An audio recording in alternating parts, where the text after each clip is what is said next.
Hey everyone, hope everyone's having a lovely day. Today's gonna be a fun topic about the game franchise many love, and it recently had a game come out. If you couldn't guess from the thumbnail, Splatoon!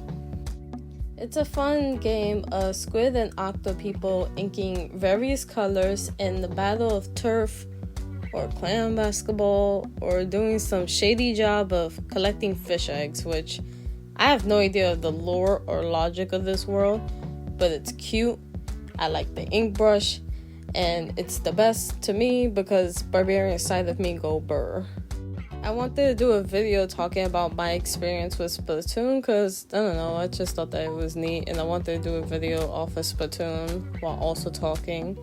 And I didn't want to do the story mode because I know some people have yet to beat it. Some people aren't even interested in it. That's fine. I just wanted to talk about my experience with the series in general. So with that in mind, let's get on to it. Before I heard of the game, and really, I didn't care much about it. I didn't see much of it. I didn't think much of it. I just assumed it was a competitive game, which I stayed away from that genre because I knew that there was some toxicity into it. So I kind of just bunched it with a bunch of other games similar of that kind of thing. And admittedly now, there is some to it, but I should have given the game a chance since that's primarily with the community. And there are some great pros to Splatoon. However, I'll explain that later. I still haven't seen anything related to the first game, mainly because I'm not interested currently. Maybe once I am, I'll watch gameplay since my Wii U is broken. But for now, I have no experience with the first game. I do, however, have some with the second game, and that was my introduction to Splatoon. I primarily got it because of friends recommending it for playing online together, which I did, and I had fun doing. Somewhat. It was difficult learning curve since the time I got the game was when everything was over. There is no Easter Bunny, there is no Tooth Fairy, and there is no Splatfest. Instead, there was a lot of players with maxed out equipment and experience against me. It's fun to have competitiveness, but holy shit, there was no gameplay. One match was just a compilation of me dying over and over and over and It was pretty difficult to enjoy matches. I did play with friends, but we primarily did salmon run, which was the best thing to look forward to. If it didn't open on certain days. Why? Why was it closed? Other than having to get good to enjoy online, at least there was story mode. I like story modes. I was told how I didn't primarily need to play the first game to play it, and although that's true, I still didn't have fun. I think playing the first game would have helped with some context too. The levels were too linear and kind of forced and boring, as well as just combat. Some were fun, but I didn't care much and skimmed the text as I went on to the final boss, who was an Asian from the first game and I have no attachment to. I'm pretty sure it was pretty difficult to feel anything for anyone. Most I liked was Mr. Grizz from Salmon Run. Pearl was eh. I liked her design but not the personality. Marina was cute, but that's about it. And I can't remember anything else. At this point, I felt really disconnected from the game and the community because these factors. And so when I heard of 3, I actually had hope that I could connect and, join in with the community. This leads us onwards to when the demo with a Splatfest coming out and the new newscast people. And wow, I love the designs and themes. It's so interesting. I love the liveliness of everything and the festivals. Unfortunately, I was busy and only did a few rounds. However, I had a blast and was convinced to get the game.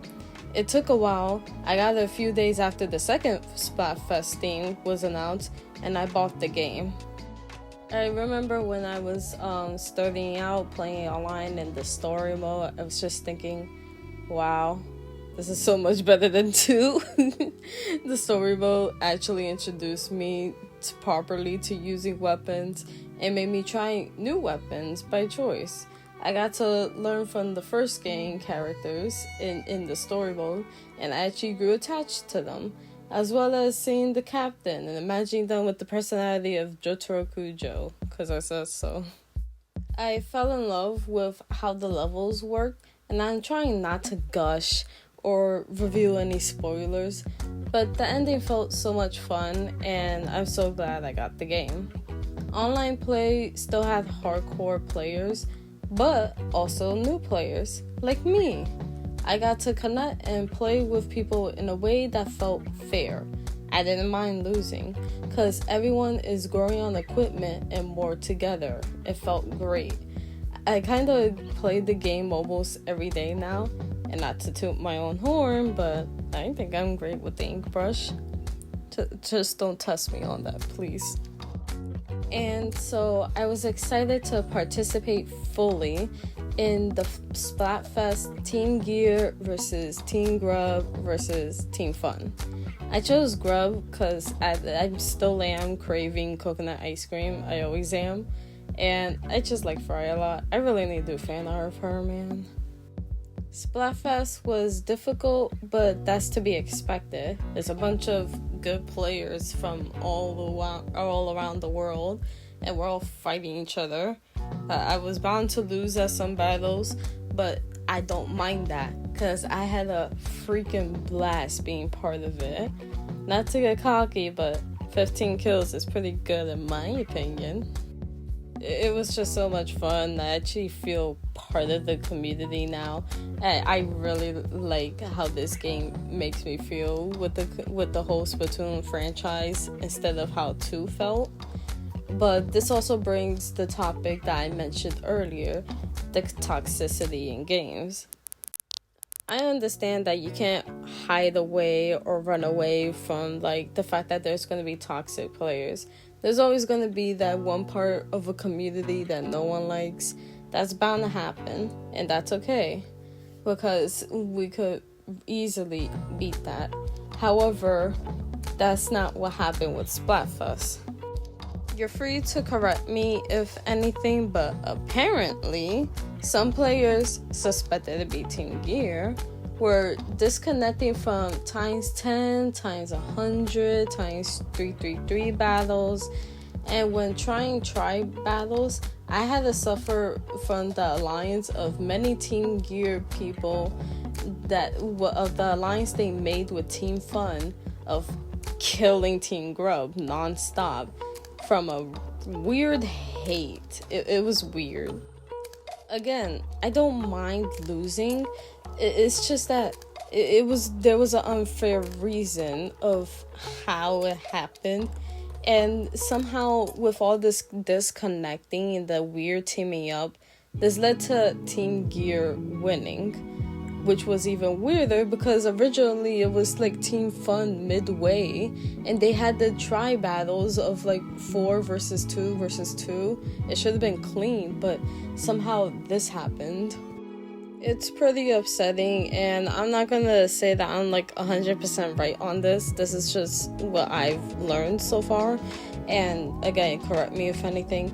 I just think that it's pretty bad if you disconnect from the game. I'm not gonna generalize the whole Team Gear community, obviously, but there are some players that have that feeling of, man, this does not feel fun.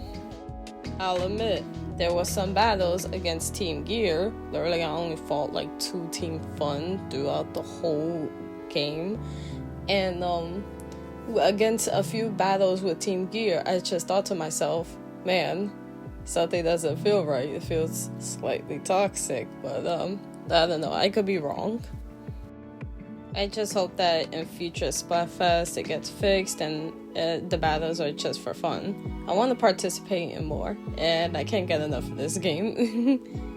This was just a fun perspective of my experience with the Splatoon franchise, pairing me fangirling on the 3rd game.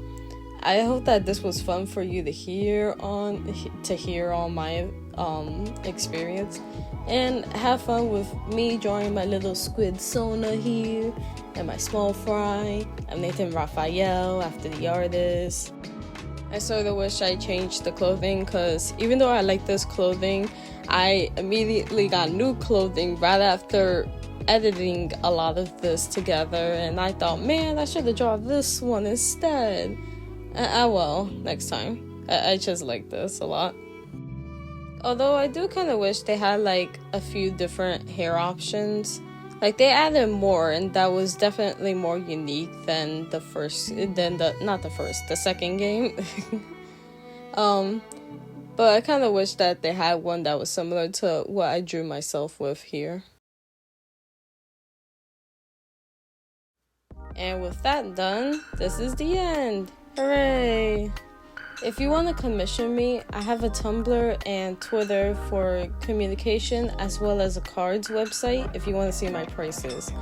Or if you want to help a fellow artist out, you could buy me a coffee on Ko-Fi. It'd be greatly appreciated. Thanks for sitting here, like, listening to me just ramble on about the game. It was fun. You should also let me know if like you're interested in me doing these kind of videos or something. I don't know. And as always, stay safe.